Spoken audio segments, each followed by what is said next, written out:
আমার একমাত্র ছোট ভাই মাদ্রাসাতে খবর দিয়া পাঠাইছে নাস্তা বানায় দেওয়ার লেগা। কালকের থেকে তো রোজা, এক মাস নাস্তা বানানোর কোনো টেনশনই নাই। কইতাছে তুমি তো সবসময় নাস্তা বানাই দাও, এই একটা মাস তুমি রেস্ট পাইবা। দেখছেন কেমনে পাম মারে আমারে, মানে আমার বিলাই আমারই কয় মেয়া। এইদিকে যে ইফতারের মধ্যে কত কি বানায় দিবার কইবো এটা তো আমি জানি। তো যাই হোক গাইস, তো ঘরের ভিতরে গাজর চিকেন এগুলা ছিল, তো আমার মাথার মধ্যে একটা শয়তানি বুদ্ধি এলো যে আজকে আমি এই নাস্তাটা বানাবো। তোমরা তো দেখবারই পারলা আমি প্রথমে গাজর আর হলো কাঁচামরিচটা ব্লেন্ড করে লইছি। গাজরটা আবার তোমরা পুরোপুরি ব্লেন্ড করে ফেলাও না, আমি কিন্তু একটু একটু করে ব্লেন্ড করছি। তো তারপরে আমি চিকেনটা ব্লেন্ড করে লইতাছি। এর আগের ভিডিও তো তোমরা অনেকেই কমেন্ট করছিল যে আপু ব্লেন্ডারটা কোন পেজে থেকে লইছো। তো ব্লেন্ডারটা কিন্তু আমি হাসান বক্স পেজে থেকে লইছি। পেজের নামটা আমি ক্যাপশনে মেনশন করে দিচ্ছি। তো তারপরে আমি এখন এটা রান্না করে নিব। প্রথমে কড়াইয়ের মধ্যে দিয়ে দিচ্ছি একটুখানি তেল, তারপরে পেঁয়াজ দিয়া ওটার মধ্যে লবণ দিয়ে দিচ্ছি। পেঁয়াজটা হালকা করে ভেজে ভেজে নিব গাইস। তো পেঁয়াজটা হালকা করে ভাজার পর আমি এখানে ব্লেন্ড করে রাখছিলাম সবকিছু এটার মধ্যে ডাইলা দিমু। তারপরে এই সবগুলো আবার ভেজে ভেজে নিব। তো সবকিছু ভাজাভাজি করার পরে এখানে আমি একটুখানি আদা রসুন বাটা দিয়ে দিমু। আর আজকের এই রেসিপিটা এত মজা হয়, তোমরা যদি বানানা খাও তাইলে মনে করো মিস। তো আদা রসুন বাটাটা দেওয়ার পরে আমি আবারও ভালোভাবে ভাজা লুমু, কারণ আজকে শুধু ভাজাভাজির কাজ, কোনো প্রকারের পানি টানি দেওয়ার দরকার নেই। তো তারপরে আমি এখানে ক্যাপসিকাম দিয়ে দিমু। এটা হলো অপশনাল, তোমরা চাইলে নাও দিবার পারো, অথবা এটার জায়গায় অন্য কোনো শাকসবজিও দিবার পারো। মানে শাকসবজি না, শুধু সবজি, মুখ দিয়া যা হে তাই কই।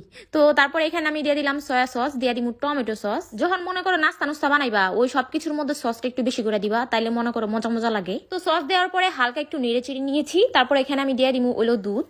দুধের মধ্যে হালকা একটু কর্নফ্লাওয়ার গুলা লইছি। তারপর এটার মধ্যে আমি দিয়ে দিলাম চিনি, সামান্য পরিমাণ চিলি ফ্লেক্স, কারণ আমার ছোট ভাই খাইবো, জাল খাইলে মনে করো যে কান্দাকাটি করবো, তখন আবার আমার কষ্ট লাগবো। যত যাই হোক গাইস, ভাই তো আমারই, কষ্ট তো আমারই লাগবো। কও, তোমাদের সাথে কথা বলতে বলতে আমি ইমোশনাল হয়ে গেছি।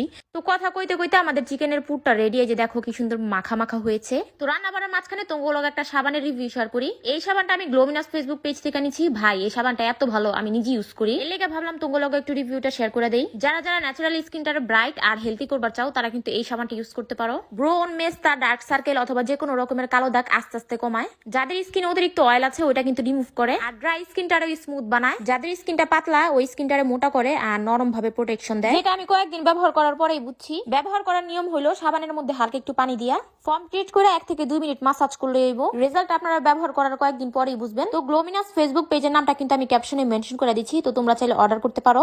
তো চলো গাইস, আমরা আমাদের রেসিপিতে ফিরে যাই। তো এখানে আমি 2 কাপ ময়দা লইছি। তারপর এখানে আমি পরিমাণ মতো দিয়ে দিচ্ছি লবণ, যেটা আমি ভিডিও করবার লেগে ভুলে গেছি, কে লেগে বলছি আমি নিজেও জানি না। তো তারপর আমি 2 চামচ চিনি দিয়ে দিচ্ছি 1 চা চামচ ইস্ট।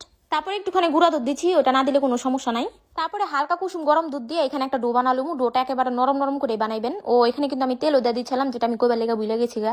আমার মাথার ব্রেন যে কবে ঠিক হইব, মানে আমি সবকিছু ভুলে যাই গাইস। তো ময়দার ডোটা বানানোর পরে এখানে আমি তেল দিয়ে দিমু। তেল দিয়ে সুন্দরভাবে হাত দিয়ে থাপড়িয়ে থাপড়িয়ে মালিশ করে এটা আমি রেস্টে রেখে দিব 1 ঘন্টার জন্য। অনেক তো শুদ্ধ ভাষা কইলাম, ওখানে আমি আমার নিজের বাসায় ফিরে আহি। 1 ঘন্টা পর আপনারা তো দেখবারই পারলেন ডোটা কতখানি ফুল ছিল। তো তারপর আমি এটাকে সুন্দর করে হাত দিয়ে মাসাজ